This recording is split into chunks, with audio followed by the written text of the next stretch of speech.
Shalom, shalom, shalom. Que Dieu nous bénisse tous ce soir. Bienvenue à vous, bienvenue à tous. Je suis heureuse de vous retrouver encore cet après-midi par la grâce de l'Éternel, plutôt en ce début de soirée. Excusez-moi, j'ai encore l'habitude de notre ancien horaire. Donc, bienvenue à vous tous. Je suis l'évangéliste Brigitte Baff et je bénis le nom de l'Éternel qui nous permet de nous retrouver encore ce soir. C'est pour moi toujours un plaisir. Alors, bienvenue à tous. Vous êtes à We Bow in His Presence, prosternés dans sa présence. Mais quelle présence! Parce que la Bible déclare que les Philistins se prosternaient dans la présence du Dieu Dagon. Et il fut un temps où le peuple d'Israël se prosternait dans la présence des Baals. Mais ici, nous nous prosternons dans la présence d'un seul. Et il s'appelle l'Éternel Dieu, le Créateur des cieux et de la terre, l'auteur de notre vie, celui-là même qui a fait de nous ce que nous sommes aujourd'hui. C'est par sa grâce que nous sommes encore en vie. C'est par sa grâce que nous respirons. C'est par sa grâce que nous existons. Le livre d'Apocalypse dit que notre existence et notre création sont de sa volonté. Alors nous sommes prosternés dans sa présence. Et je le dis toujours, lorsque nous nous prosternons dans la présence de l'Éternel, nous nous débarrassons de ce que nous sommes. Parce que dans le monde, dans la société, nous avons un statut, nous avons une certaine valeur, nous avons une position sociale. Mais lorsque nous sommes là, prosternés dans la présence de l'Éternel, nous oublions que nous sommes des chefs d'entreprise. Nous oublions que nous sommes des pères de famille. Nous oublions que nous sommes des milliardaires ou des multimilliardaires même. Parce que nous reconnaissons que peu importe ce que nous pouvons être dans ce monde et ici-bas, il n'y a qu'un seul qui mérite toute l'adoration. Il n'y a qu'un seul qui mérite toute la louange. Il n'y a qu'un seul qui mérite toute notre reconnaissance. Et c'est l'Éternel Dieu Tout-Puissant.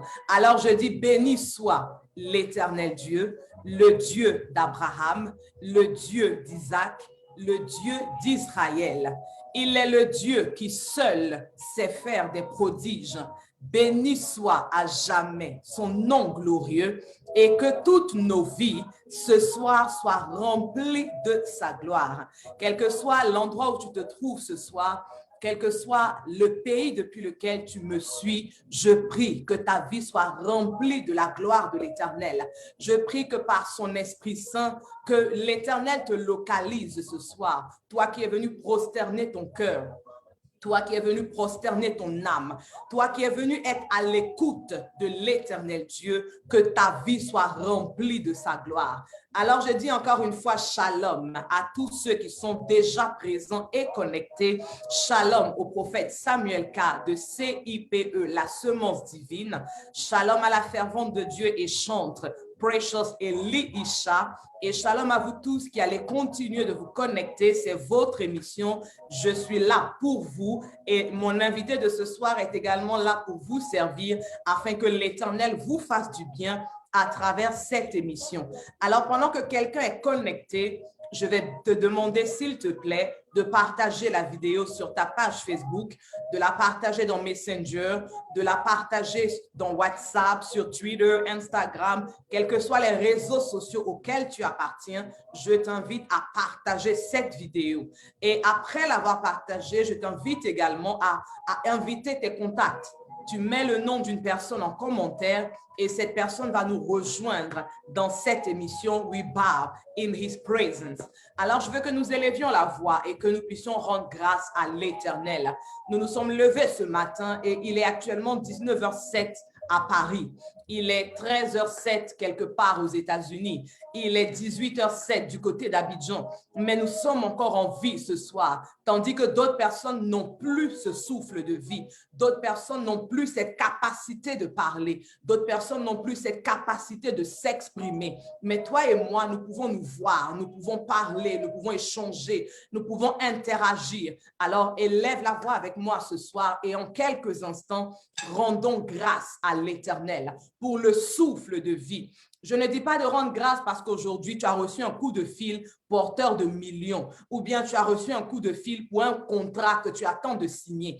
Mais je demande de rendre grâce pour le souffle de vie que l'Éternel Dieu nous donne ce soir. Les bromo cachete que yendorobo, les keriamakin teremoko shinte ki yanderebo. Éternel Dieu des armées, nous te donnons toute la gloire et nous te rendons grâce, Père éternel, ce soir. Nous te disons merci encore une fois pour le souffle de vie que tu nous donnes. Un souffle de vie, Seigneur, que nous ne pouvons point acheter, car même si nous avions des milliards, nous ne serions pas en mesure d'acheter le souffle de vie. Tu nous l'accordes gratuitement et tu nous fais la grâce encore éternelle d'en bénéficier et d'en profiter. Alors nous te disons merci éternel mon Dieu. Je veux bénir ton nom pour la vie de mon frère et je veux bénir ton nom pour la vie de ma sœur, pour toutes ces personnes maintenant même qui sont connectées à cette émission, pour ceux-là même encore à qui tu te révèles maintenant par ton esprit Seigneur et que tu pousses à se connecter afin de nous rejoindre. Merci parce que Seigneur, aucune mauvaise nouvelle n'a été notre partage au cours de cette journée. C'est toi qui as pris soin de nos maisons, c'est toi qui as pris soin de nos vies, c'est toi qui as pris soin de nos proches, éternel Dieu des armées, et nous te donnons toute la gloire. Nous bénissons le nom de l'Éternel, nous bénissons le nom de Jésus-Christ de Nazareth, parce qu'encore une fois on se joue par son sang, il nous a sanctifiés. Nous bénissons le nom de Jésus-Christ, notre Seigneur et Sauveur, qui a encore intercédé pour nous depuis le lever du soleil jusqu'à cette heure. Nous lui rendons toute la gloire, nous lui rendons grâce.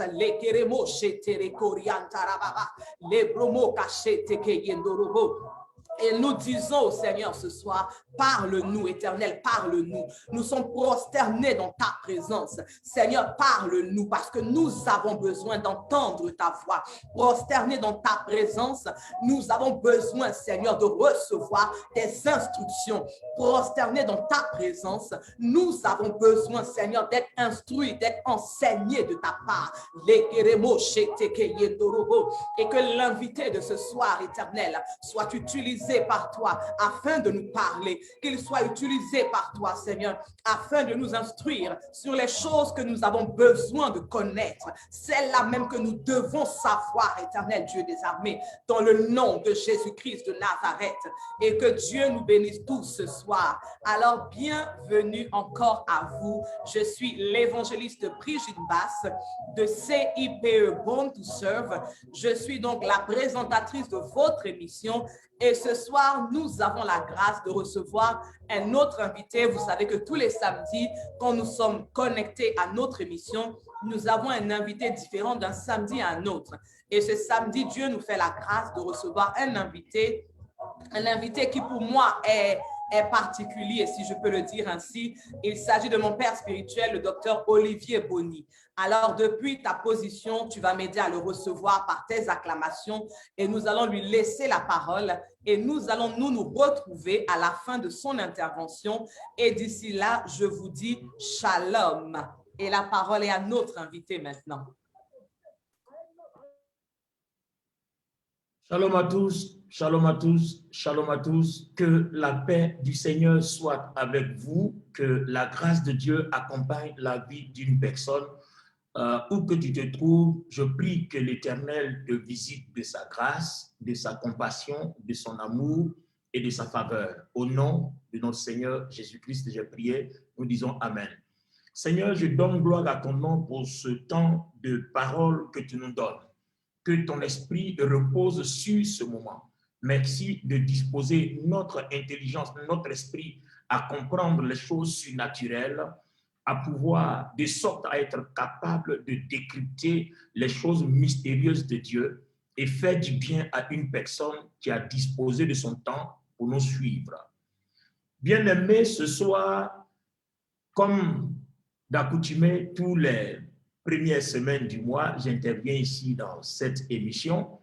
Et la dernière fois, j'avais parlé des événements majeurs qui précèdent, l'événement majeur qui précède le retour de notre Seigneur Jésus-Christ. Notre Seigneur Jésus-Christ qui doit revenir, mais avant ça, il y a un événement majeur, j'en avais parlé. Et aujourd'hui, j'avais promis parler un peu du décryptage de la vision de Daniel, chapitre 9, du verset 20 jusqu'au verset 27. Je voudrais dire merci à Born to Serve. Merci à l'évangéliste Brigitte Mbass. Merci à l'église ICPE Born to Serve. Merci à cette émission we bow in His presence. Et je rends gloire à Dieu pour ta vie, pour tout le travail que tu fais. Beaucoup de personnes te suivent, on reçoit beaucoup de courriers. Je prie que le Seigneur te donne la force de continuer ainsi, parce que quelque chose est en train de naître petit à petit. Et je crois que tous ceux qui suivent ces émissions-là en témoignent, et c'est cela fait l'œuvre de Dieu et le royaume de Dieu avance. Que Dieu te bénisse infiniment.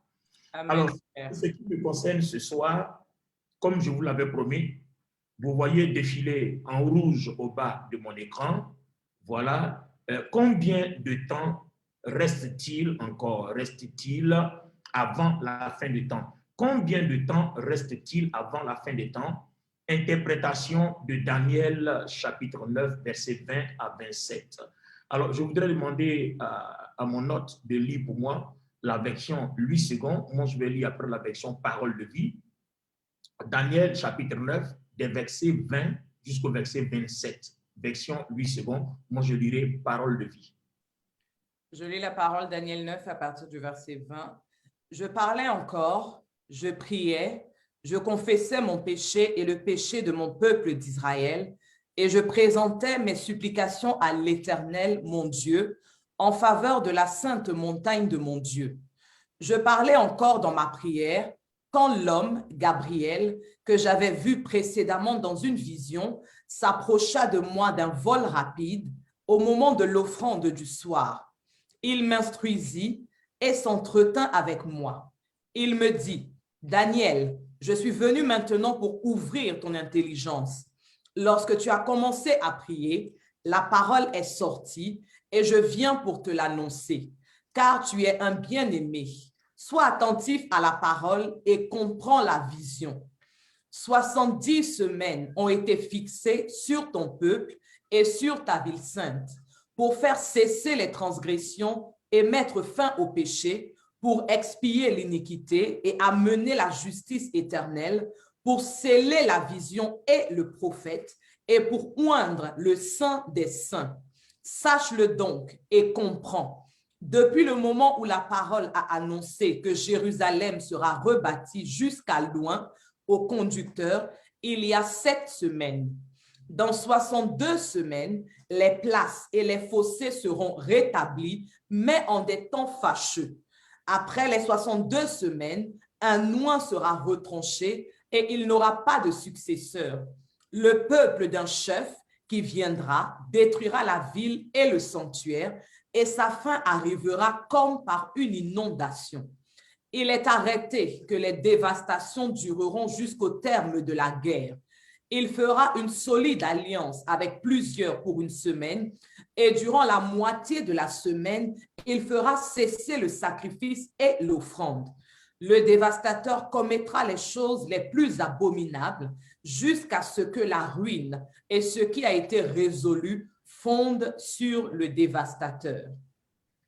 Alors, avant même que nous lisons la version parole de vie, avant de lire la version parole de vie, nous venons d'écouter la version 8 secondes. S'il vous plaît, je voudrais attirer l'attention de nos chers amis internautes, l'attention de toutes les personnes qui vont nous suivre. C'est vrai, la fin des temps, c'est un sujet sensible. Bon, il est sensible pour beaucoup, il est difficile pour beaucoup, mais Dieu m'a fait la grâce d'étudier sérieusement ce chapitre et ce paragraphe-là des Écritures.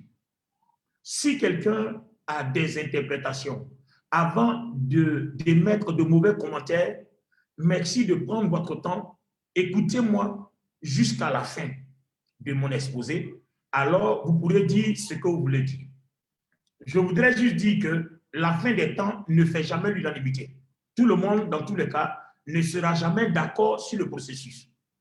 Alors, moi, je donne juste un avertissement pour dire, je vais juste interpréter la vision de Daniel. Ce qui sera dit, ce n'est pas moi qui le dis, c'est des choses qui sont évidentes dans la parole de Dieu. Peut-être, certainement, que Dieu me fera la grâce de mieux étayer, de mieux éclairer la chose. Ça ne vient pas de moi. Donc, s'il vous plaît, si vous avez des interprétations ou alors des commentaires désobligeants, merci de prendre un peu de calme et de m'écouter au fur et à mesure pour pouvoir comprendre. Vous allez comprendre pourquoi je dis ça. Parce que quand Daniel, l'ange Gabriel, qu'il avait vu précédemment dans une vision antérieure, se révèle à lui et lui dit, sois attentif et comprends la vision. Sois donc attentif et comprends.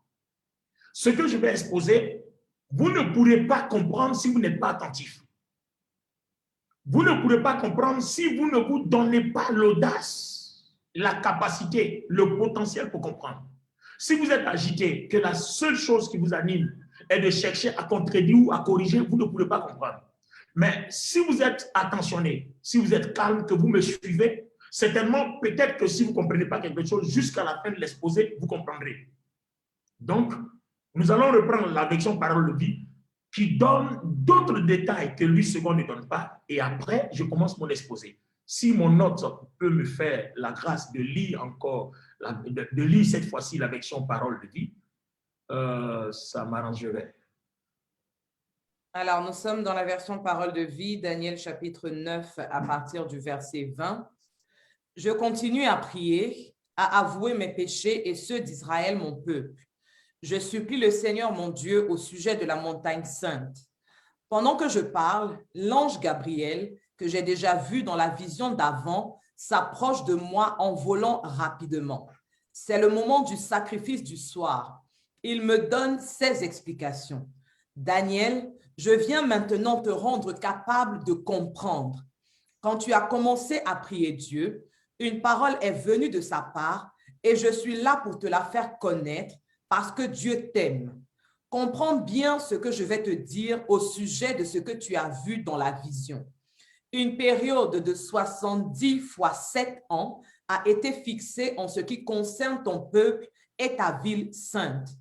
Ce temps est nécessaire pour que le mal s'arrête, pour qu'il n'y ait plus de péché, pour que les fautes soient pardonnées.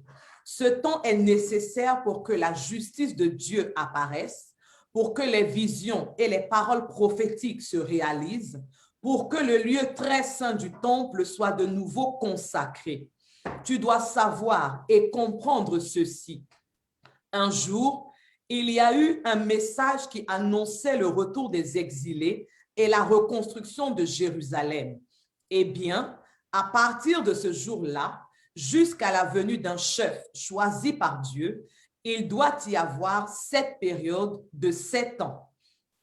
Ensuite, pendant 62 périodes de 7 ans, les exilés pourront revenir et reconstruire la ville et ses murs de défense, mais ce sera une période difficile.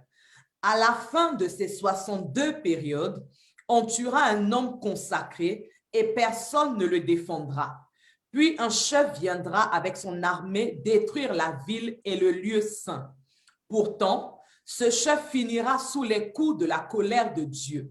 Mais jusqu'à sa mort, il fera la guerre et il détruira tout comme cela a été décidé. Pendant la dernière période de 7 ans, il obligera beaucoup de gens à faire ce qu'ils ne veulent pas. Après 3 ans et demi, il fera cesser les sacrifices et les offrandes.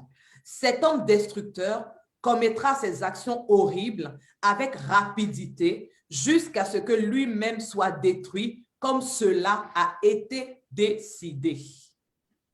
Très bien. Alors, les amis, nous allons commencer notre décryptage. C'est une interprétation théologique et biblique de Daniel, le chapitre 9. On vient de lire 2 versions. D'abord, Louis II et deuxièmement, Parole de vie. Alors, regardez bien ce que Louis II dit à Daniel quand l'ange Gabriel lui parle. Il dit, sois attentif et comprends. Alors, là où, dans Louis II, Gabriel dit, sois attentif et comprends, ici, dans Parole de vie, Daniel, je viens maintenant te rendre capable de comprendre. Donc, sois attentif et comprends. Louis II donne une version assez détaillée. Il dit, je viens te rendre capable de comprendre. En fait, tout ce qui concerne la fin des temps est un mystère. Ce ne sont pas des choses faciles à l'intelligence intellectuelle, à l'intelligence littéraire, à l'intelligence philosophique. Nous avons besoin que Dieu nous rende capables de comprendre. Donc, si vous me suivez ce soir, s'il vous plaît, soyons assez attentifs.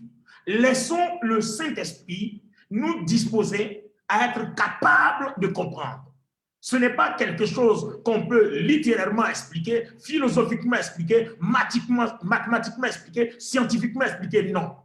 Nous avons besoin de capacités surnaturelles. Nous avons besoin de potentiel surnaturel. Nous avons besoin de l'appui du Saint-Esprit pour comprendre. Ce n'est pas de la plaisanterie, ce n'est pas de l'amusement, c'est des choses hautement mystérieuses. Alors, il dit bien ici, regardez quelque chose qui va nous aider à démarrer. Il dit bien, ces temps, ces semaines-là sont nécessaires. Au verset 24, ce temps est nécessaire pour que le mal s'arrête, pour qu'il n'y ait plus de péché, pour que les fautes soient pardonnées. Ce temps est nécessaire pour que la justice de Dieu apparaisse et que les visions et les paroles prophétiques se réalisent pour que le Très-Haut, pour que le lieu très saint du temple soit de nouveau consacré. Écoutez, ce temps d'abord est nécessaire pour que le mal s'arrête, pour que les péchés soient pardonnés. Les amis, à quel moment le mal s'arrêtera-t-il? À quel moment le mal s'arrêtera-t-il? Donc à la fin de tout, à la fin des temps. Alors, quand je dis fin des temps, avant de répondre à quel moment le mal s'arrêtera-t-il, quand je dis fin des temps, je vais marquer une petite pause pour expliquer une petite chose. Quand nous parlons de fin des temps, il y a deux sortes de fins. Il y a la fin de l'Église qui se soldera par ce qu'on appelle l'enlèvement. Les Anglais appellent ça rapture. Qui se soldera par l'enlèvement de l'Église. Donc l'Église prendra fin. L'Église dirigée par le Saint-Esprit, l'Église dont Jésus-Christ est le chef, s'arrêtera. L'apôtre Paul en a parlé dans 1 Thessaloniciens chapitre 4, quand vous lisez à partir du verset 16. Au son de la trompette, à la voix d'un archange, les morts en Christ ressusciteront premièrement. Ensuite, nous qui sommes restés, nous qui sommes vivants, nous nous joindrons à eux et nous partirons ensemble. Ça, c'est la fin de l'ère de l'Église. Mais ce n'est pas encore la fin du monde. Parce que généralement, quand on parle de la fin des temps, beaucoup disent que Jésus-Christ va revenir autour de 2027, autour de 2030. On est tous d'accord avec, parce que si on suit le calendrier des temps, le retour du Seigneur n'est pas l'avènement de l'enlèvement, où le Seigneur ne descend pas sur terre, il reste dans les airs et il attire l'Église vers lui. Ça, c'est la fin des temps de l'Église. Maintenant, le retour du Seigneur, pour le règne millénaire, ce n'est pas la fin des temps de l'Église. L'Église est déjà terminée, mais il reste maintenant le monde. Et le monde va s'arrêter quand le Seigneur reviendra. Et le Seigneur va changer le monde. Le monde que vous voyez disparaîtra et le Seigneur va changer le monde. Donc, il y a deux sortes de fin des temps. Il y a la fin de l'Église et puis il y a la fin du monde. Et maintenant, si on parle de fin du monde, quand le Seigneur vient, le monde ne finit pas. Parce que quand le Seigneur vient pour établir le règne millénaire, c'est ce monde que nous vivons qui va passer. Il y aura une transition de ce monde moderne dans lequel nous vivons pour passer à un monde plus spirituel sous la présence de notre Seigneur Jésus-Christ, sous ses yeux, où il vivra au milieu de nous pendant 1000 ans. Donc, le décryptage de Daniel, l'interprétation de Daniel chapitre 9, des versets 20 jusqu'au verset 27, nous aidera à aller progressivement jusqu'à la fin de ces temps. Et ici, dans Daniel 9, il donne un calcul. C'est vrai, vous me direz, le Seigneur dit qu'on ne connaît pas la date. Je suis d'accord avec vous, personne ne connaît la date. Mais si personne ne connaît la date, Daniel a donné des indices. Donc nous, on va se référer aux indices, on va les calculer et on aura une idée approximative, puisqu'on ne connaît pas la date, on aura une idée approximative de la période dans laquelle nous sommes. Est-ce que nous sommes autour de l'événement? Est-ce que nous sommes dans l'événement? Est-ce que nous sommes dans l'événement en cours ou bien nous sommes en cours d'événement? C'est ce que nous avons besoin de savoir. Et tout ça, nous faisons ce travail pour que nous nous préparons. Pour que chacun de nous soit prêt. Parce que si le Seigneur dit, je viens demain pour l'enlèvement de l'Église, mais tout le monde sera sauvé. Alors qu'il est écrit, Beaucoup sont appelés, mais peu sont élus. Ça veut dire que c'est ceux qui auront travaillé pour être élus qui seront élus. Donc, nous allons essayer d'expliquer et montrer une approximation de ce que Dieu veut qu'on sache à travers cette prophétie de Daniel. S'il n'y avait pas de message pour nous, le Seigneur qui ne parle pas en vain n'aurait pas donné cette vision à Daniel. S'il donne la vision à Daniel, ça veut dire qu'il y a un message pour nous. Quel est ce message? Donc, allons-y. Il dit bien 70 semaines. 70 semaines ont été fixées. 70 semaines. Et parole de Dieu dit 70 fois 7 ans a été fixé en ce qui concerne ton peuple de la ville sainte. Ce temps est nécessaire pour que le mal s'arrête, pour qu'il n'y ait plus de péché, pour que les fautes soient pardonnées. Ce temps est nécessaire pour que la justice de Dieu apparaisse, pour que les visions et les paroles prophétiques se réalisent. Waouh! Pour que le lieu très saint du temple soit de nouveau consacré. Tu dois savoir et comprendre ceci. Un jour, il y a eu un message qui annonçait, donc les 70 semaines ont été partagées en plusieurs sortes de périodes. Alors, nous allons voir. Il y a eu un message annoncé qui annonçait le retour des exilés et la reconstruction de Jérusalem. Eh bien, à partir de ce jour-là, donc, les 70 semaines ont un début où on calcule. C'est le temps où le roi Artaxerxès, en 445 avant Jésus, a annoncé que Jérusalem sera rebâtie. Donc, il dit bien, je voudrais que notre ordre nous lit le verset 25 dans 8 secondes.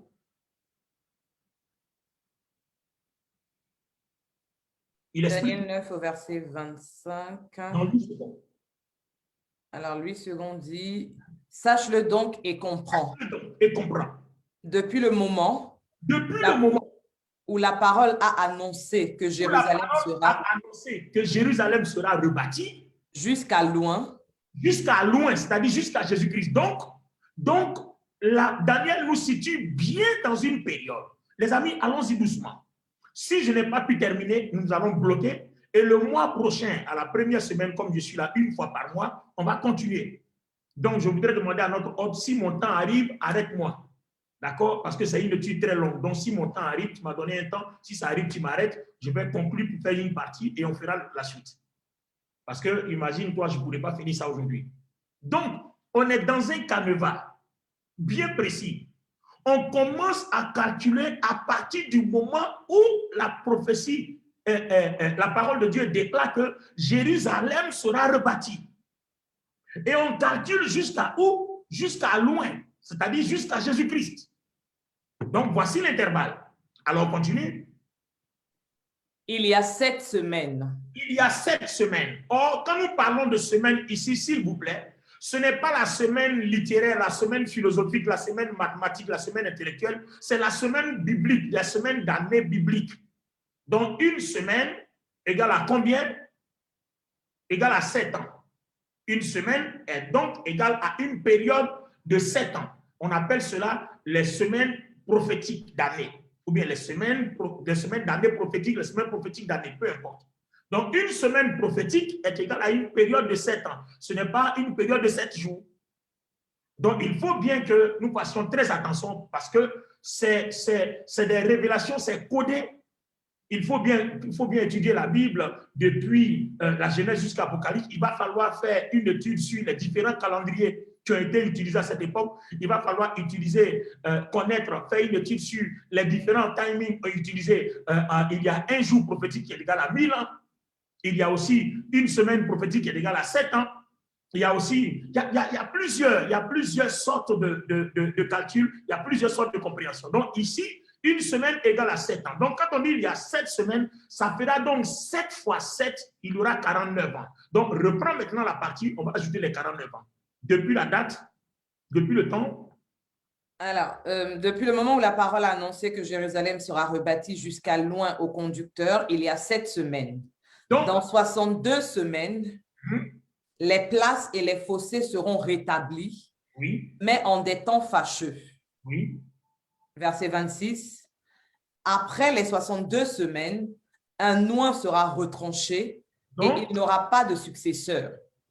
Donc, depuis le temps où il est dit que Jérusalem sera rebâtie jusqu'à loin, il y a 7 semaines. Donc, 7 fois 7, ça va nous faire donc combien?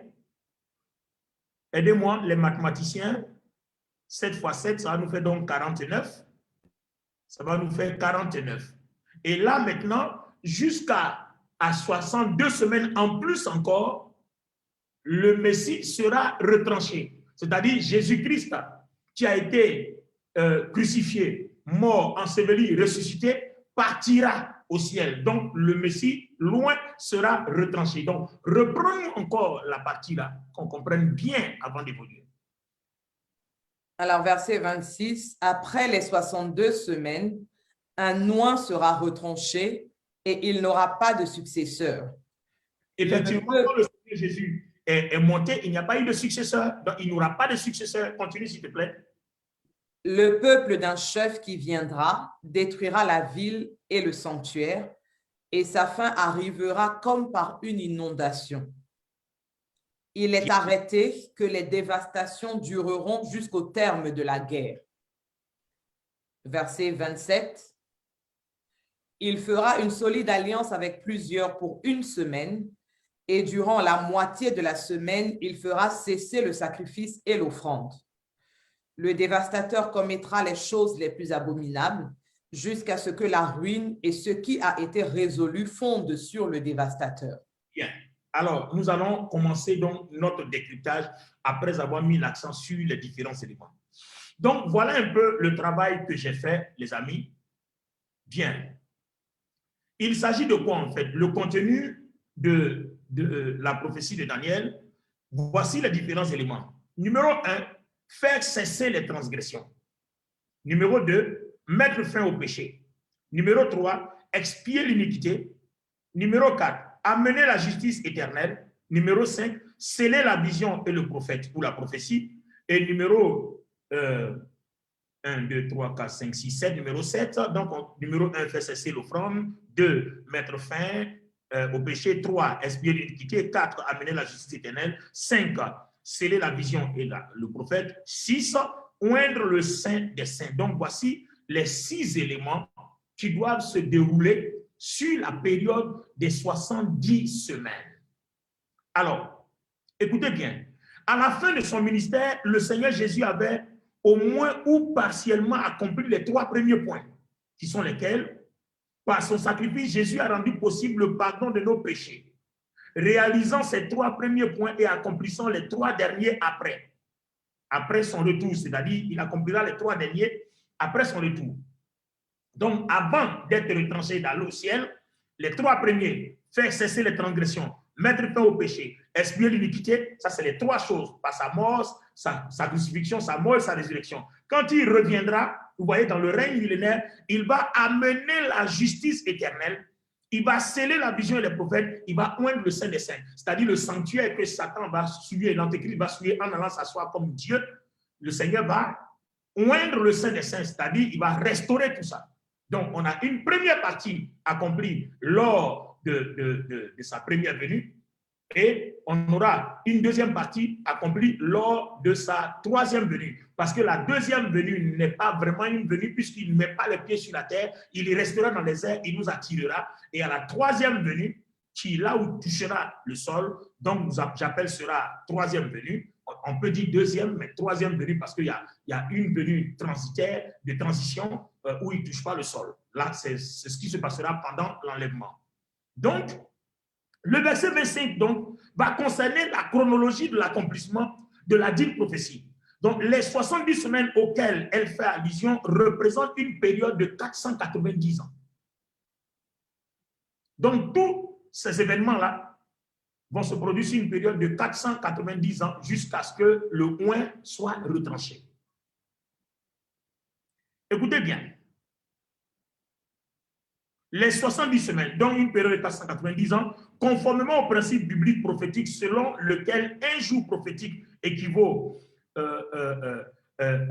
à 1000 ans, un jour prophétique équivaut à une année, donc c'est différents calculs. Il y a des prophéties où il va falloir faire attention un jour prophétique est égal à 1 an, et il y a des moments où un jour prophétique sera égal à 1000 ans. Et il y a des moments où une année, une semaine prophétique sera égale à 7 ans. Donc, il va falloir faire très attention pour comprendre toutes ces choses. Ce sont des mystères à décoder. Il va falloir aller tout doucement. Bien entendu, ce sujet-là ne concerne pas beaucoup de personnes. Je voudrais attirer l'attention de quelqu'un.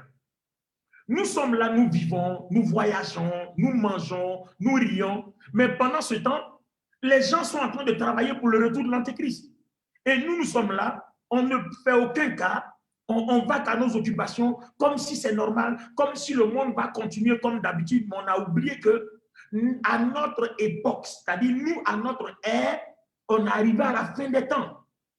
Donc, quelqu'un doit comprendre que là où toi et moi, nous vivons, nous sommes dans les derniers. C'est-à-dire, il y a eu des gens qui ont vécu, ils sont passés. D'autres ont vécu, ils sont passés. D'autres ont vécu, ils sont passés. Et malheureusement, ou bien heureusement, c'est notre époque qui est la dernière époque. C'est vrai que beaucoup ne veulent pas que notre époque soit la dernière, mais malheureusement ou heureusement, notre époque est la dernière. Donc, il va falloir qu'on essaie de comprendre notre époque, on essaie de nous adapter à ce qui peut arriver et on essaie de nous préparer. Alors, les 3 parties sont 7 semaines d'abord. Donc, les 7 semaines, ça va faire 49 ans. Ensuite, 62 semaines. Les 62 semaines vont faire 434 ans et il restera après la 70e semaine. Donc, il y a 7 semaines, 62 semaines et puis la 70e semaine. Donc, les 70 semaines ont été divisées par 3. Je reprends bien. 7 semaines qui font 7 fois 7, 49 ans.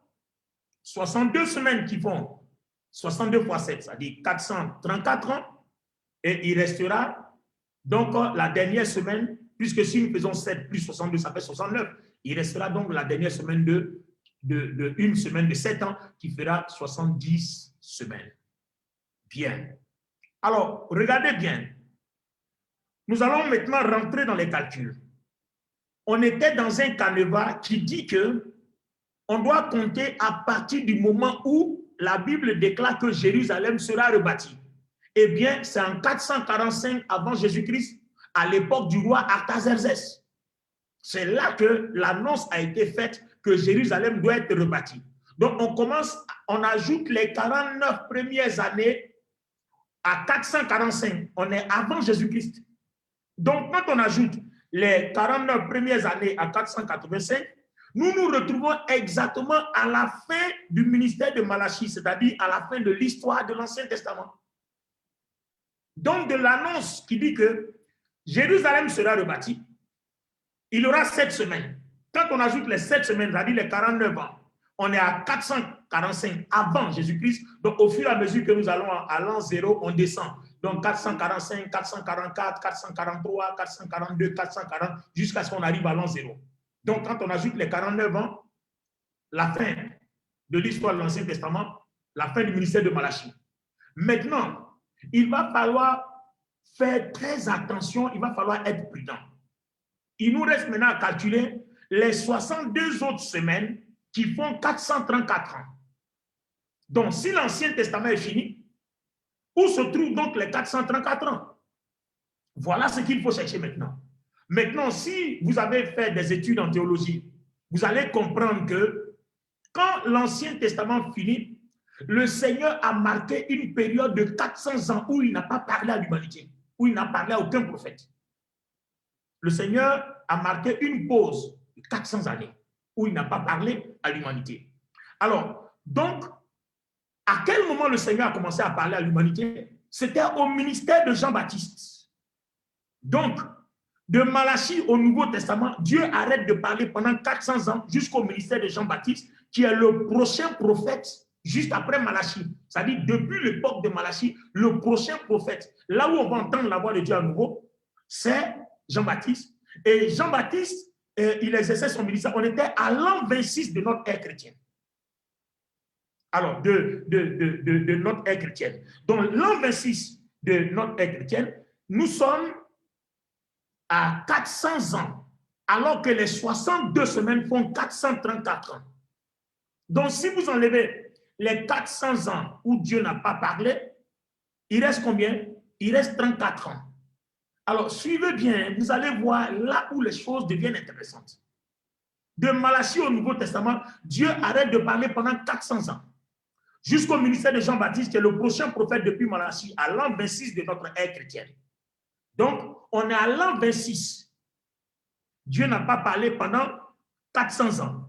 Or, c'est à partir de la 62e semaine. C'est-à-dire, après les 7 semaines, on a 62 semaines. Donc, ces 62 semaines-là, il y a quelque chose qui se passe là. Ces 62 semaines font 434 ans. On enlève les 400 ans où Dieu n'a plus parlé, il reste 34 ans. Ça veut dire quoi? Suivez attentivement. Les 69 semaines qui vont venir font partie du temps de silence de Dieu. Les 69 semaines qui vont venir font partie du temps de silence de Dieu. Donc, 434 ans, si vous ôtez 400 ans, il reste 34 ans, date approximative de la crucifixion de Jésus. Alors, je voudrais que notre lectrice nous prenne à quoi correspondent les 62 semaines, ce qui va se passer. On dit un oint sera retranché. On dit jusqu'à la fin de à la fin des 62 semaines, un oint sera retranché. Reprenons-nous la lecture pour que nos internautes puissent comprendre ce que nous sommes en train de faire. Daniel 9, 25, version Louis II. Sache-le donc et comprends, depuis le moment où la parole a annoncé que Jérusalem sera rebâtie jusqu'à loin au conducteur, il y a 7 semaines. Dans 62 semaines, les places et les fossés seront rétablis, mais en des temps fâcheux. Après les 62 semaines, un oint sera retranché. Donc, après les 62 semaines, un oint sera retranché. C'est-à-dire le Seigneur Jésus, qui a été crucifié, mort, ressuscité, sera retranché. Donc, jusqu'à la 62e semaine, un oint sera retranché. Donc, 434 ans. Quand on enlève les 400 ans, on tombe, il reste bien 34 ans qui correspond à la date où le Seigneur a été retranché parce qu'il a fait un ministère de 33 ans et demi. Donc, on ne peut pas compter demi-année. Donc, 33 ans, on est sur le parcours de la 34e année. On est en plein pied dans la 34e année. Donc, ça fait bel et bien les 34 ans où le oint a été retranché. Donc, vous comprenez que si on arrive à ce stade où le oint a été retranché, ça veut dire qu'on a déjà vu à quoi correspondent les 7 premières semaines et les 62 semaines. Puisqu'on a dans les 62 semaines, on a 400 ans où Dieu ne parle pas. Donc, on ne sait pas à quel événement ça correspond à un silence. Maintenant, on a les 34 ans qui correspondent à la naissance de notre Seigneur Jésus. N'oubliez pas, je voudrais attirer votre attention. Le prophète Jean-Baptiste est contemporain du Seigneur Jésus-Christ. Donc, Jean-Baptiste exerce son ministère à l'an 26. Donc, s'il exerce son ministère à l'an 26, et s'il est contemporain de Jésus, parce que n'oubliez pas que la grossesse d'Élisabeth et de Marie avait 6 mois de différence. Donc, les deux sont contemporains. Donc, si il exerce son ministère à l'an 26, ça veut dire que le Seigneur aussi, 6 mois après, il commence à exercer son ministère. Et si le Seigneur doit faire 3 ans et demi de ministère, de l'an 26, 3 ans et demi, on se retrouve autour de l'an 0. Ça veut dire qu'en fait, le Seigneur Jésus n'est pas né à l'an 0, il est né à l'an -4.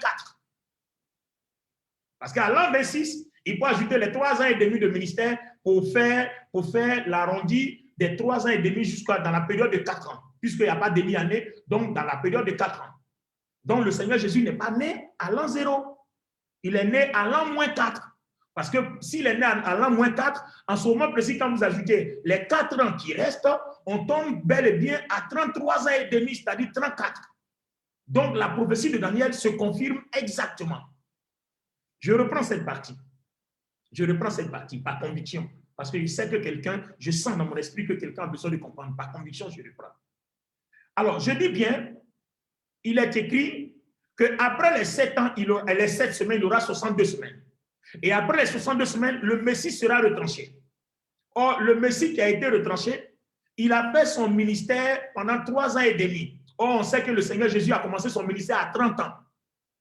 D'accord? Donc, si le Seigneur Jésus a commencé son ministère à 30 ans, alors qu'il est contemporain de Jean-Baptiste, et Jean-Baptiste a commencé son ministère à 26 ans. D'accord? Alors, j'aimerais bien que quelqu'un comprenne ça. Le Seigneur Jésus a commencé son ministère Donc, à 30 ans, suivez bien. Jean-Baptiste a commencé son ministère à l'an 26. Donc, Jean-Baptiste commence son ministère à l'an 26, les 434 années des 62 semaines. Donc, Jean-Baptiste commence son ministère à l'an 26 et le Seigneur Jésus a commencé son ministère à 30 ans. Jean-Baptiste est contemporain de notre Seigneur Jésus et il a seulement 6 mois de plus que le Seigneur Jésus. Donc, de l'an 26, si le Seigneur commence son ministère à 30 ans, faisons le calcul. Il y a 4 ans en moins. Parce que si le Seigneur Jésus était né à l'an 0, s'il commence son ministère à 30 ans, donc on aurait dit que Jean-Baptiste aussi a commencé son ministère à l'an 30. Mais Jean-Baptiste commence son ministère à l'an 26. Et il est contemporain du Seigneur Jésus. Donc les deux ont commencé le ministère à la même période, seulement à 6 mois de différence. Donc s'ils ont commencé le ministère à la même période que le Seigneur avait 30 ans, à l'an 26, ajoutez maintenant 3 ans et demi, on tombe bien, on a bien la différence des 4 ans. Donc, le Seigneur Jésus ne peut pas naître à l'an 0, il est plutôt né à l'an moins 4. Je ne sais pas si le calcul est clair. Je reprends encore une dernière fois. Je reprends une dernière fois. Excusez-moi, ce n'est pas conviction. Je sens que quelqu'un a besoin de comprendre. Le Seigneur Jésus est contemporain, c'est-à-dire il est de la même époque que Jean-Baptiste. Jean-Baptiste n'est pas né à l'an 26. Je dis bien, il commence son ministère à l'an 26. Alors qu'à cet an 26-là, le Seigneur Jésus avait 30 ans. Donc, à l'an 26, si le Seigneur Jésus a 30 ans, si on commence par calculer par 0, de 0 à 26, donc les 4 ans, pour faire les 4 ans du Seigneur Jésus, c'est bel et bien moins 4. Donc, à l'an moins 4. Donc, je crois que maintenant, tout le monde, c'est clair maintenant. Donc, je reprends mon cheval. Je reprends mon cheval et je continue. Donc, Jean-Baptiste, contemporain de Jésus, est âgé de 6 mois de plus que le Seigneur. Donc, si Jésus commence son ministère à 30 ans, donc il faut faire 34 moins 30, donc nous avons 4 ans en moins. Donc, Jésus est né à l'an moins 4. Donc, l'an 0 n'existe pas. Donc, ces 4 ans qui restent représentent son ministère et sa crucifixion. À l'an 30 de notre ère, voilà, qui met fin à la prophétie des 69 semaines. Je crois que maintenant, là, tout est clair. Donc, nous avons touché les 7 semaines et les 62 semaines. Les 7 semaines courent de 445 jusqu'à la fin du ministère de Malachie, l'histoire de l'Ancien Testament. Et de la fin de l'Ancien Testament jusqu'au ministère de Jean-Baptiste à l'an 26, il y a 62 semaines qui font bel et bien 434 ans.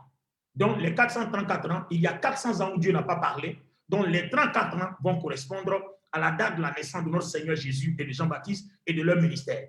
Donc, Jean-Baptiste fait son ministère, commence son ministère à l'an 26. À l'an 26, le Seigneur a 30 ans. Donc, si à l'an 26, on commence à compter par 0, à l'an 26, le Seigneur a 30 ans, c'est qu'il y a 4 ans qui commencent avant l'an 0, qu'il faut ajouter à 26 pour atteindre les 30 ans de notre Seigneur Jésus-Christ. Donc, voilà, c'est pour ça que je dis, il faut être très minutieux, il faut faire très attention, parce qu'il suffit d'une petite marge de l'heure d'inattention, nous ratons la prophétie de Daniel. Donc, nous sommes là maintenant, à la fin des 62 semaines où le Messie, le oint, est retranché. Donc, ça nous fait 7 semaines accomplies à la fin du ministère de Malachie, 60 plus 62 semaines jusqu'à ce que le oint soit retranché. Nous sommes à 69 semaines, alors que Daniel parle de 70 semaines. Donc, il reste maintenant une semaine. Alors, notre lectrice va nous reprendre encore la partie jusqu'à ce qu'on tombe sur la dernière semaine et on va voir ce qui se passera. Daniel 9, verset 26. Après les 62 semaines, un oint sera retranché et il n'aura pas de successeur. Le peuple d'un chef qui viendra détruira la ville et le sanctuaire et sa fin arrivera comme par une inondation. Il est arrêté que les dévastations dureront jusqu'au terme de la guerre. Il fera une solide alliance avec plusieurs pour une semaine et durant la moitié de la semaine, il fera cesser le sacrifice et l'offrande. Le dévastateur commettra les choses les plus abominables jusqu'à ce que la ruine et ce qui a été résolu fondent sur le dévastateur. Voilà. Donc, il nous reste bel et bien la dernière semaine de 7 ans. Maintenant, les amis, là où les choses vont être compliquées, parce que c'est là maintenant qu'il va falloir l'Esprit de Dieu pour comprendre ce qui se passe. Daniel annonce 70 semaines avant la fin de notre monde. À la fin de la 70e semaine, c'est-à-dire la dernière semaine est réservée à l'Antéchrist. La dernière semaine de 7 ans est réservée à l'Antéchrist. Alors, pourquoi depuis la 69e semaine où le Messie, le oint, a été retranché vers la droite du Père au ciel, pourquoi depuis la 70e semaine ne s'est pas encore accompli? Parce qu'il y a un temps fixé et c'est Dieu seul qui connaît la date. C'est de ça que le Seigneur Jésus parlait à ses disciples dans Matthieu chapitre 24. Personne ne sait, c'est Dieu seul qui sait. Donc, il y a un temps qui est fixé. Donc, depuis la 69e semaine, nous travaillons pour aller vers la 70e semaine. Alors, pourquoi depuis la 70e semaine n'arrive pas? Effectivement, entre la 69e et la 70e semaine, il y a des choses qui doivent s'accomplir et il faut une analyse sérieuse des Écritures. Il faut un sondage sérieux des Écritures pour comprendre ce qui doit se passer entre la 69e et la 70e semaine. Bien, il y a beaucoup de choses à comprendre. Avant de faire cette transition de la 69e à la 70e semaine, je voudrais qu'on comprenne ceci. Je voudrais demander à notre lectrice de nous lire Osée le chapitre 6, le verset 1.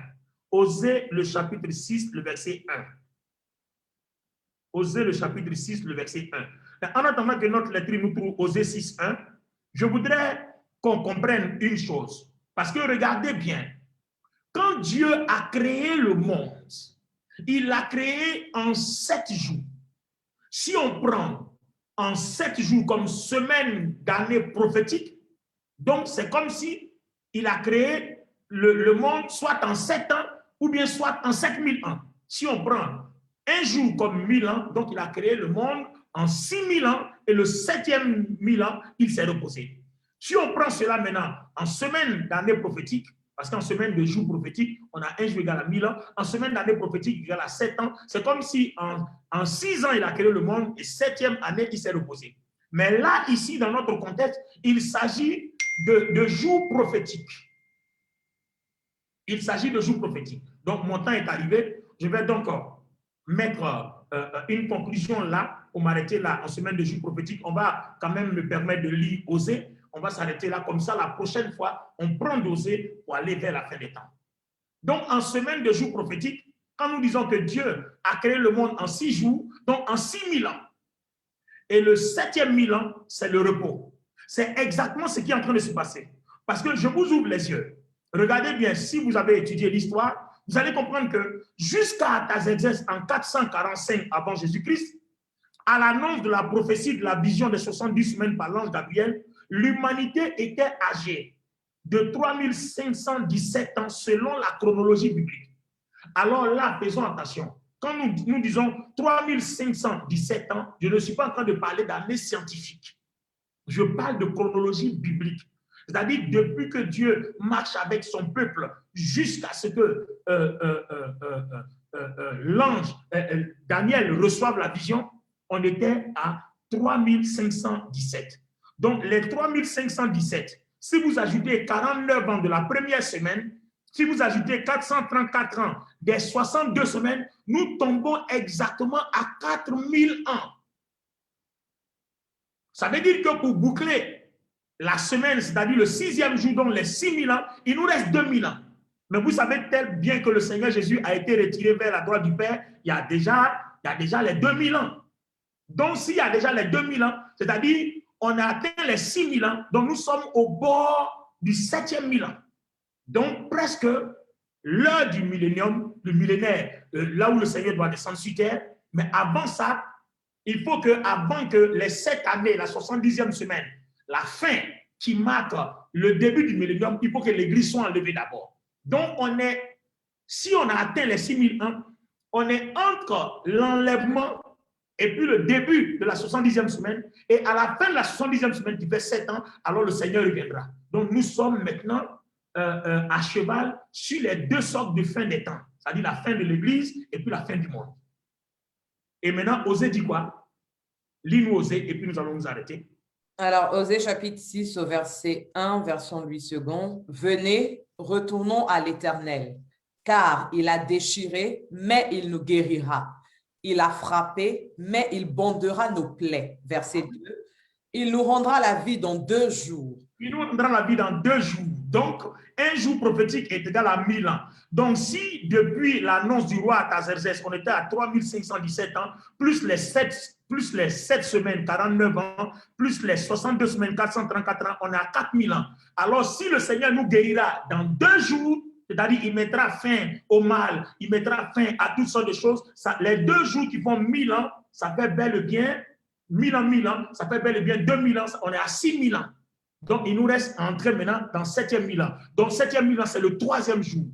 Donc, il dit le 3e jour, il fera quoi? Le 3e jour, il nous relèvera. Il nous relèvera.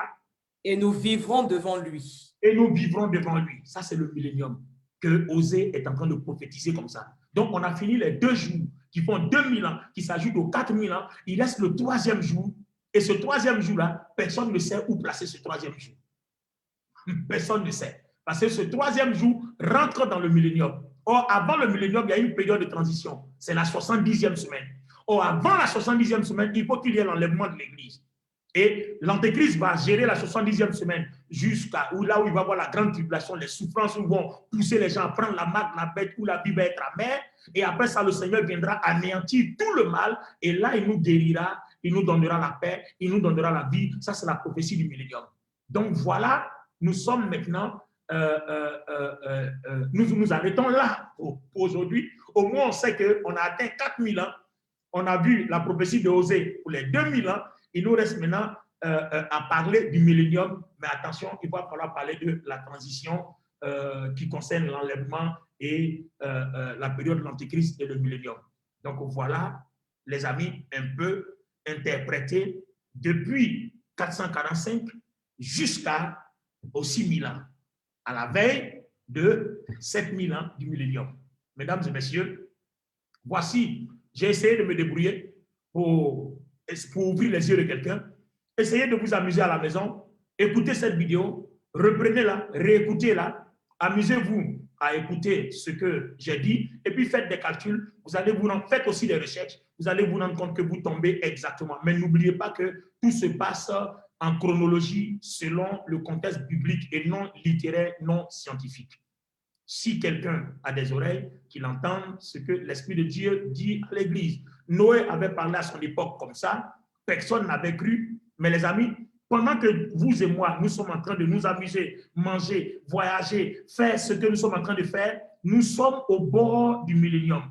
C'est-à-dire, on a accompli tout. On a accompli les 7 semaines, on a accompli les 62 semaines, on a accompli déjà 69 semaines.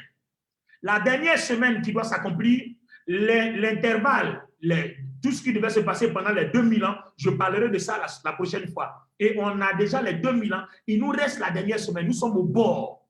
Presque, les choses sont déjà presque accomplies. Donc là où nous sommes, l'enlèvement peut nous surprendre, l'antéchrist peut nous surprendre, parce qu'il ne reste que la 70e semaine. Donc les amis, c'était là mon intervention de ce soir à Born to Serve. We bow in His presence. Voilà, à cette émission, We bow in His presence. Que Dieu vous bénisse. Merci, évangéliste Brigitte Mbas. Merci à tous ceux qui nous ont écoutés. Maintenant que j'ai fini, vous pouvez faire vos commentaires, comme je l'ai dit au début. Vous pouvez faire votre interprétation. Que Dieu vous bénisse. Et à la prochaine fois, j'expliquerai ce qui s'est passé après le retranchement du Messie, c'est-à-dire les 2000 ans qui ferment les 6000, et puis j'évoluerai pour aller vers les temps pour comprendre combien le temps qui reste encore. Mais là, si je peux vous répondre, il reste seulement la 70e semaine, mais on ne sait pas où la placer. A-t-elle commencé? N'a-t-elle pas encore commencé? On verra la prochaine fois. Que Dieu vous bénisse. C'était votre frère, votre serviteur, le docteur Olivier Bonny, qui vous a parlé depuis We Bow in His Presence à si peu Born to Serve avec l'évangéliste Brigitte Mbas. Que Dieu vous bénisse. Merci. Shalom à vous. Alléluia, gloire à Jésus. Quelqu'un peut-il acclamer pour le nom de l'Éternel, Dieu Tout-Puissant? L'ange a dit à Daniel, je suis venu pour t'aider à comprendre. Et je suis convaincue que l'Éternel nous a emmené cet invité, le docteur Olivier Boni, ce soir pour nous aider à comprendre. Parce que nous sommes chrétiens, nous sommes convertis et on se pose encore beaucoup de questions en ce qui concerne la fin des temps. Certains ont du mal encore à comprendre certaines choses en relation ou en lien avec la fin des temps. J'ose croire que de la même façon que l'ange Gabriel a permis à Daniel de comprendre, de cette même façon ce soir, l'Éternel, par le canal de notre invité, le docteur Olivier Boni, et par le Saint-Esprit que nous avons, nous a fait la grâce de comprendre. Comme l'a dit notre invité, vous savez, dans la vie, il y aura toujours des personnes qui, malgré toutes les explications, ne comprendront pas, soit parce qu'ils n'ont pas envie de comprendre, soit parce qu'ils se refusent à comprendre. Mais nous prions l'Éternel que pour toutes ces personnes-là, que Dieu leur fasse grâce, parce que le désir de Dieu, la volonté de Dieu, c'est que nous soyons sauvés et que personne ne périsse. Or, si nous ne comprenons pas les événements en lien avec la fin des temps, comment allons-nous être sauvés? Si nous fermons notre cœur, si nous fermons notre esprit, notre entendement à toutes ces choses, comment serons-nous sauvés? Alors prions pour que l'Éternel Dieu fasse grâce à nos frères, à nos sœurs, à notre entourage, ceux qui ont encore du mal à comprendre, et que leur intelligence puisse s'ouvrir, que la sagesse de Dieu puisse leur être accordée afin qu'ils comprennent et qu'ensemble nous soyons sauvés par la grâce de Dieu. Dieu vous bénisse encore ce soir. Alors, je suis l'évangéliste Brigitte Basse, la présentatrice de votre émission intitulée We Bow in His Presence, prosternés dans la présence de l'Éternel. Et nous avons été instruits, nous avons été enseignés. Et ma prière est que tout ce que nous avons reçu comme instruction et comme enseignement ce soir, que nous puissions encore le méditer. Quand l'émission se sera terminée, tu peux encore la réécouter, méditer dessus et demander encore au Saint-Esprit d'ouvrir davantage ton esprit, ton entendement sur ces choses-là. Gloire à Jésus-Christ. Alors, je suis le leader de CIPE Born to Serve et demain, c'est le jour du sabbat de l'Éternel, car la Bible déclare que l'Éternel nous a donné 6 jours, mais le 7e jour est le sabbat en l'honneur de l'Éternel Dieu. Et tout au long de cette semaine, pour vous qui nous avez suivis avec le réseau Je partage Jésus-Christ de Nazareth, nous nous sommes préparés de lundi à vendredi dans la présence de Dieu pour le culte d'action de grâce du dimanche 7 mars. Alors, je t'invite demain, toi qui n'as pas d'assemblée, toi qui n'appartiens à aucune congrégation, je t'invite demain à te connecter avec nous à partir de 16h30 sur la page Facebook Le Réseau. Je partage Jésus-Christ de Nazareth. Je vais demander à tous les membres du réseau de bien vouloir mettre cela en commentaire. Demain, 16h30, nous sommes connectés sur cette page, le réseau Je partage Jésus-Christ de Nazareth. Et nous allons avoir un sabbat de joie, un sabbat d'allégresse, un sabbat de gloire en l'honneur de l'Éternel Dieu. Et nous allons lui dire encore merci parce que c'est le premier dimanche du mois de mars. Pour toi qui as une assemblée, une congrégation, je te souhaite d'avance un excellent sabbat demain. Je prie que tu ne restes pas à la maison. Quelqu'un dit, les bâtiments sont fermés, c'est compliqué de se rendre dans mon assemblée, c'est difficile d'aller à l'église. C'est la raison pour laquelle Dieu nous permet de nous retrouver à travers les réseaux. Alors, ne reste pas inactif demain au jour du sabbat de l'Éternel. Si tu ne peux pas te déplacer, l'Éternel vient vers toi à travers les réseaux. Alors, sois connecté avec nous à 16h30 et ensemble, nous pourrons honorer le nom du Seigneur. Je veux encore dire merci à notre invité, le docteur Olivier Boni, qui est mon père spirituel. Que l'Éternel Dieu bénisse sa vie. Merci encore de ce qu'il honore toujours de par sa présence, notre émission tous les premiers samedis du mois. Que l'Éternel le bénisse encore abondamment. Et comme à l'habitude de dire, ma sœur, le prophète Samuel K., qu'il vive éternellement et en bonne santé. Gloire à Jésus. Alors, nous allons nous quitter en musique. Comme tous les jours où nous sommes rassemblés, réunis, c'est la fin de l'émission, nous avons terminé. Encore merci à vous tous qui avez été connectés. Merci à la sœur Adassa Ève, au prophète Isaac d'Israël, au prophète Samuel K, à l'évangéliste chantre Chéliel Glory, au pasteur Narcisse Tongba, au pasteur Olivier de Boli, à tous les frères et sœurs qui ont été connectés. Je n'ai pas forcément vu tous vos noms défiler, mais que l'Éternel Dieu vous bénisse. Merci pour votre soutien, merci pour votre présence à cette émission. Et je veux juste rappeler mon appel à témoins. pour une nouvelle émission qui doit voir le jour prochainement, si Dieu le permet. J'ai besoin de personnes pour rendre témoignage de l'intervention de la main de Dieu dans leur vie, que ce soit dans le sujet de la stérilité, du chômage, de la dépression, de la maladie, des difficultés avec tes enfants dans leur éducation, quel que soit ce que tu as pu traverser. Et dans cette situation, c'est l'Éternel qui a été pour toi un soutien, qui a été pour toi une aide. J'ai besoin de vous, afin que nous puissions rendre témoignage au monde que Jésus-Christ est la solution et que quel que soit ce que nous pouvons traverser, quel que soit ce que nous pouvons vivre, il y a la réponse en Jésus-Christ de Nazareth. Alors, merci de me contacter en messagerie privée. Nous allons d'abord échanger ensemble et ensuite nous allons programmer le début de cette nouvelle émission par la grâce de Dieu. Alors, on se quitte en musique. Je vous invite à louer l'Éternel avec moi, à célébrer le nom de notre Seigneur Jésus-Christ de Nazareth. On se quitte en musique. N'oubliez pas que je vous aime. N'oubliez pas que je vous aime. Plein de bisous. On loue l'Éternel.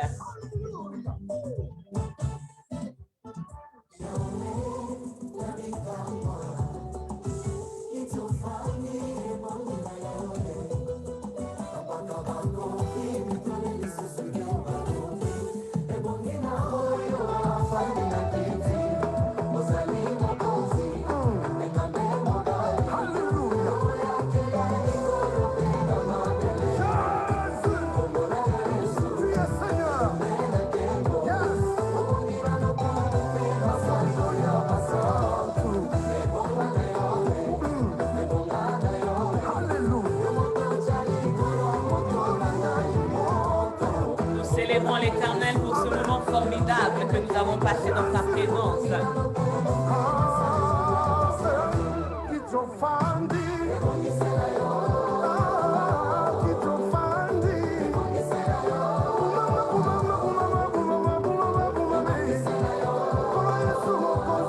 Loue le Seigneur, loue l'Éternel.